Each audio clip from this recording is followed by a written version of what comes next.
get back on track here with Okay. more action from the Gannon presser today with Monty Ossenford. Now, let's talk a little MHJ because unbeknownst to a lot of Cardinal fans, Ohio State's pro day was today. No one participated. We touched on it earlier. Marvin hasn't participated in anything this offseason. No one's seen him. No one's heard from him. He hasn't given a statement, nothing. I think he's just, will he even show up to the NFL draft at this point and hold up a jersey? That remains to be seen. Speaking of draft, our guy Merv, he got his tickets to the PHNX Cardinals draft party. How you doing? Just use that as a transition. Draft party, Gila River Resorts and Casinos. Get your tickets. We'll talk about that more here in a second. But, Bo, any concern with Marv not participating at the pro day? No. Like you said, he's a different beast. He really is. I mean, this is a guy that if he was in last year's draft, I still think he's the top wide receiver off the board, if not the top non-quarterback in the class. I mean, what does he have to prove? It's not the Florio tinfoil hat, stupid take saying, well, what if he ran a 4.6? What if he's a 4.6 guy? You've seen everything you need to see from Marvin Harrison Jr. He's played 2 seasons at a very high level, and he has nothing to lose or gain from this process. And for him to just focus on getting ready for his next team, wherever it may be, whether it's the team selecting 4th or 5th or 6th, wherever it may be, he's prepping for it. I think he's taken his stint, his tenure in Columbus at Ohio State was the stepping stone, and he used it and maxed it out to the most of his ability. And he's got players like Paris Johnson Jr. saying that even compared to the other first-round receivers that came out of Ohio State, this guy outworks those guys. This guy is just a different breed. And then you watch the tape where he's catching passes from C.J. Stroud, or he's catching passes from a rag arm like Kyle McCord, who's now at Syracuse. He's making plays. He's single-handedly taking over games that Ohio State probably didn't have business being in that game with Michigan like they did at the end of the season. Kyle McCord, future quarterback of the Denver Broncos, maybe. Let's talk a little bit about Marvin Harrison Jr. from the man himself, Monty Ossenford. He spoke today, Bo, to you and the rest of the media about how the Cardinals feel about Marvin basically opting out this offseason.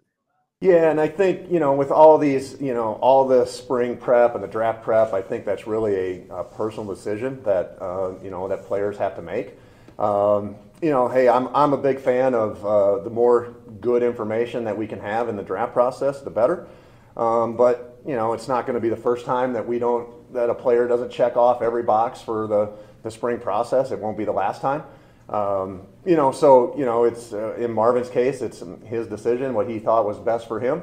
And so, we respect that, and we'll continue our evaluation process, not only on him, but every draft prospect. And, we'll evaluate the best we can with the information that we have. They don't seem too concerned. When we talked to JG, he didn't seem like, it feels like they feel pretty confident in their evaluation of Marvin Harrison Jr. Yeah, I mean, special prospects get special circumstances. That's just the way of life. Listen, at the end of the day, Caleb Williams didn't do physicals for other teams at the draft because he's like, I'm not getting drafted by the rest of you people. I'm going to Chicago and a couple other teams. So these players are empowered. It's great to see. Selfishly, we wanted to talk to Marvin at the combine. He stiffed your boys, but that's okay. Because, we hope we have more opportunities to talk to him. And in all seriousness, it does not matter. Kyler Murray didn't run a 40 time. Kyler Murray's speed translated to the NFL just fine. Did anybody question whether or not Kyler Murray was sub 4.4? No. You just put the game tape on. And I think what the NFL draft process in the offseason is there to do is to reaffirm what you saw in college football. But here's the thing. Marvin Harrison Jr. has been dominating college football for 2.5 years. And unequivocally would have been the top receiver, as you mentioned, last year, and is the best player out of the last 2 drafts.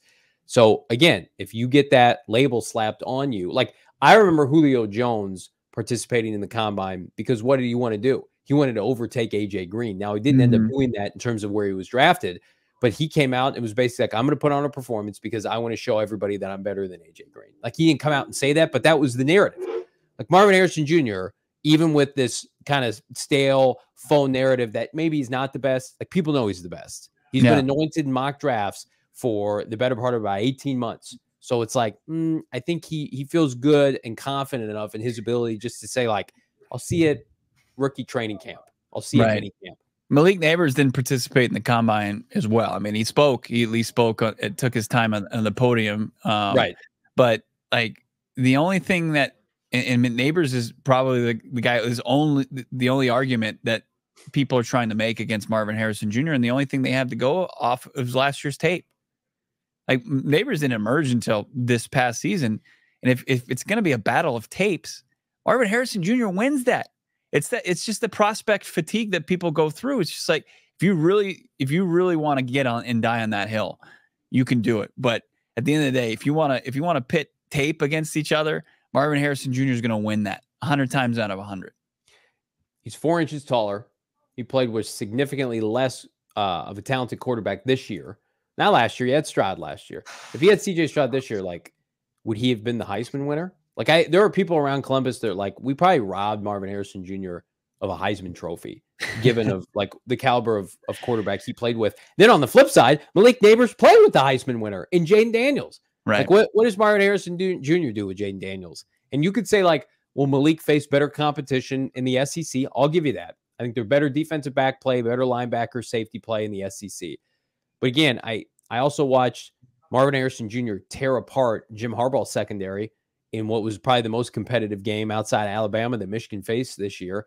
And Marvin almost won that game by himself against Michigan. And probably they win the national championship 2 years ago if Georgia doesn't have to cheap shot him out of that semifinal game. So, I mean, he has his imprint all over the big time matchups and the best games of college football over the past 2 years. Like, it's like, what more does he need to prove? I don't think he has to prove anything. No.